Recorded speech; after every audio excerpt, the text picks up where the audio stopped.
Hello everyone, in this video I will discuss all the formulas of the chapter Atoms, Molecules and Nuclei, class 12th physics. Let's start with the point number 1, Rutherford's atom model. Distance of closest approach होता है are not से denote करते हैं 1/4πε0 2z² upon 1/2mu²। z है atomic number यहाँ पर, e magnitude of electric field है, ε0 क्या होता है permittivity of free space, m mass of the alpha particle, u initial velocity of alpha particle. Next impact parameter को b से denote करते हैं, ये होता है 1/4πε0 ze² cot θ/2 upon 1/2mu²। Theta है angle between the initial path and the final path after scattering. Energy क्वेंटाइजेशन is equals to NH nu, N क्या है 1 to 3 नंबर में है, centripetal force mv² upon r होता है, ये किसके इक्वल होता है 1/4πε0 e² अपॉन r के। क्या है ये इलेक्ट्रिकल फोर्स है ना, 1/4πε0 q1 q2 अपॉन r², वही है ये, ठीक है। m क्या है मास ऑफ द इलेक्ट्रॉन, ठीक है। v क्या है वेलोसिटी ऑफ इलेक्ट्रॉन, r है radius of circular orbit of an electron. Now come to the next point.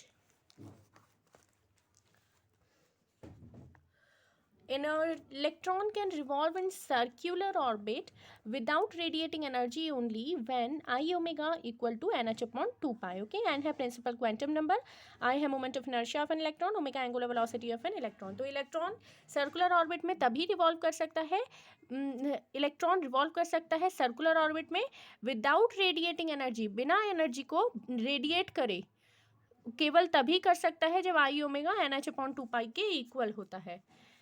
Angular velocity के ओमेगा से डिनोट करते हैं, ये v अपॉन r होता है। यहाँ से हम ये फॉर्मूला भी सिंपली लर्न कर सकते हैं, इससे हम निकाल सकते हैं ओमेगा की value, v is equals to r omega होता है, ठीक है। r इज इक्वल्स टू है क्या है radius of circular path. When electron jump करता है from nth outer orbit to pth inner orbit में, देन जो एनर्जी रेडिएट होती है in the form of photon is given by En minus EP। Final outer orbit देखिए nth outer orbit से वो pth inner orbit में जा रहा है, तो nth की एनर्जी माइनस p की energy equal to h nu. Various parameters according to Bohr's model, radius of nth orbit होती है r is equals to 4πε0 n² upon 4π² mze²। यहाँ से जब हम कैंसिल करेंगे 4 कैंसिल हो जाएगा, π² से ये इस पाई कैंसिल हो जाएगा, तो ये वैल्यू आ जाएगी आपकी, ठीक है। Orbital velocity of electron nth orbit में कितनी होती है, v is equals to e² upon 2ε0h into z upon n। इसको हम सॉल्व करके लिखते हैं c upon 137 z upon n। आपको जो वैल्यू लर्न करनी है क्वेश्चन सॉल्व करने के लिए वो ये वाली करनी है, c upon 137 z upon n। c है speed of light. Orbital frequency of electron की होती है न्यू से डिनोट भी कर सकते हैं, f से भी कर सकते हैं, v upon 2 pi r।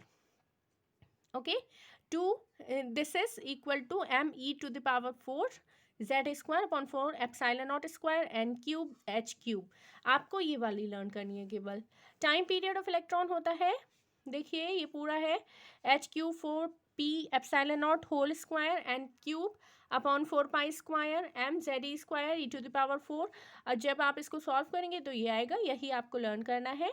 Wave number क्या होता है, न्यू बार से डिनोट करते हैं वेव नंबर को, और ये 1/λ के इक्वल होता है, ठीक है। तो ये इस तरीके से आता है me⁴ 8ε0² ch³ 1 upon n1² minus 1 upon n2²। n2 outer orbit है, electron jump from this orbit.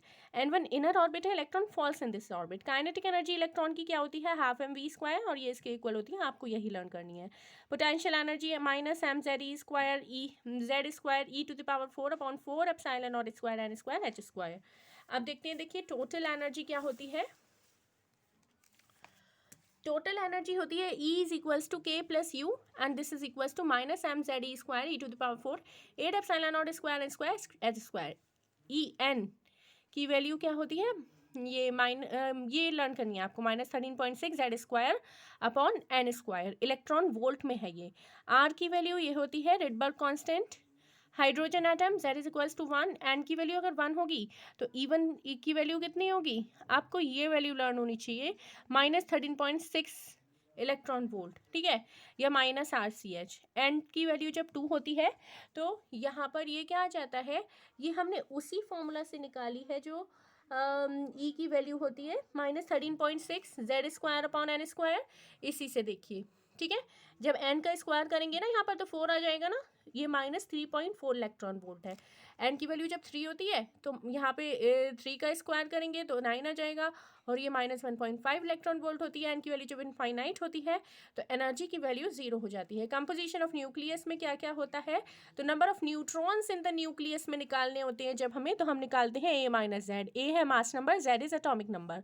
Mass nucleus का निकालना है तो जेड एम पी, जेड क्या है एटॉमिक नंबर, एम पी क्या होता है मास ऑफ प्रोटोन। तो जितने नंबर ऑफ प्रोटोन है इनटू मास ऑफ प्रोटोन, ठीक है, टोटल मास प्रोटॉन्स का हो गया ये, प्लस ए माइनस जेड। ए माइनस जेड क्या हो गया न्यूट्रॉन्स, और एम एन क्या हो गया नंबर ऑफ न्यूट्रॉन्स, ठीक है, नहीं सॉरी, ए माइनस जेड है नंबर ऑफ न्यूट्रॉन्स और एम एन है मास ऑफ न्यूट्रॉन। तो ये टोटल मास न्यूट्रॉन्स का हो गया और ये टोटल मास प्रोटॉन्स का हो गया। यही तो होते हैं न्यूक्लियस के अंदर न्यूट्रॉन्स और प्रोटॉन्स, ठीक है। मास डिफेक्ट डेल्टा एम से निकालते हैं, Z M P, Z M P जो मास डिफेक्ट है वो कैसे निकालते हैं, पहले देखिए टोटल मास है ये हमने पहले निकाला है न्यूक्लियस का, माइनस एम एन जो न्यूक्लियस का हमारे पास मास दिया हुआ है उसमें उसको माइनस कर देंगे। पहले हम कैलकुलेट करेंगे न्यूक्लियस का मास जैसे मैंने अभी आपको ऊपर बताया, और फिर उसमें से जो न्यूक्लियस का मास दिया हुआ है उसको माइनस कर देंगे। बाइंडिंग एनर्जी क्या होती है, delta M means mass defect into 931.5, mass defect की मल्टीप्लाई 931.5 से कर दीजिए, ये मेगा इलेक्ट्रॉन वोल्ट में आपकी बाइंडिंग एनर्जी आ जाती है। जब बाइंडिंग एनर्जी पर न्यूक्लियॉन की निकालनी होती है तो उसको हम ए से ये क्या है मास नंबर, उससे हम डिवाइड कर देते हैं।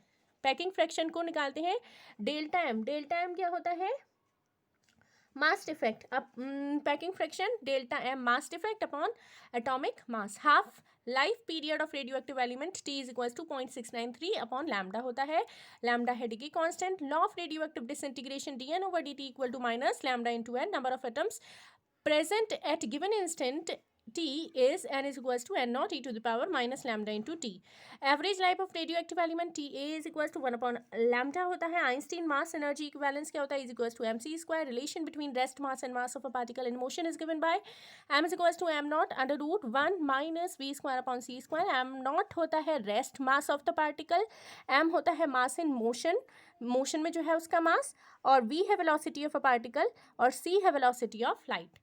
Now we will discuss the remaining important points, concepts, formulas of this question in the next video. On this channel we will provide you best content of PCB. If my videos are helpful for you then please subscribe this channel Learning Point. Thank you.